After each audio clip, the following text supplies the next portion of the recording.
বিয়ে তো তাহলে করেই ফেলাচ্ছি রে। দাওয়াত তো একটা পাচ্ছিস। কবে রে? এই যে সামনে লাল শুক্রবারে। ও, তাহলে দাওয়াত দেবো নি? দাওয়াত তো দেবো নে, কথা হচ্ছে কি দেবো নি আমার।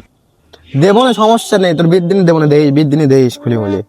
তুই আর দেবো নে, কি দেবো দেবো না, নে দেবো সেটা না, ভালো করে সমস্যা নেই, দেবো না।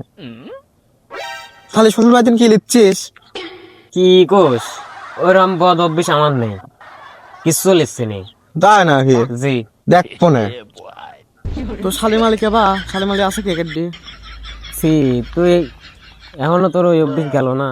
যাওরাতে যাওরাই রয়ে গেল। শালি না ছাড়া কে বা হবি নি, মজা করা লাগবে না। আসসালামু আলাইকুম। ওয়ালাইকুম আসসালাম ওয়া রাহমাতুল্লাহি ওয়া বারাকাতুহু। কথা হচ্ছে ভাই, আমরা হচ্ছে ইউনিয়ন পরিষদের একটা উন্নয়ন তহবিল থেকে আইছি। তো এই এলাকায় সবচেয়ে গরিব দুঃখী যে মানুষ, তাকে 10 লাখ টাকা দেওয়া হবে। তো আপনাদের মধ্যে এই এলাকায় গরিব দুঃখী মানুষকে ভাই এলাকার ভিতরে সবচেয়ে গরিব আমি ভাই। আমি দিন আনি দিন খাই ভাই।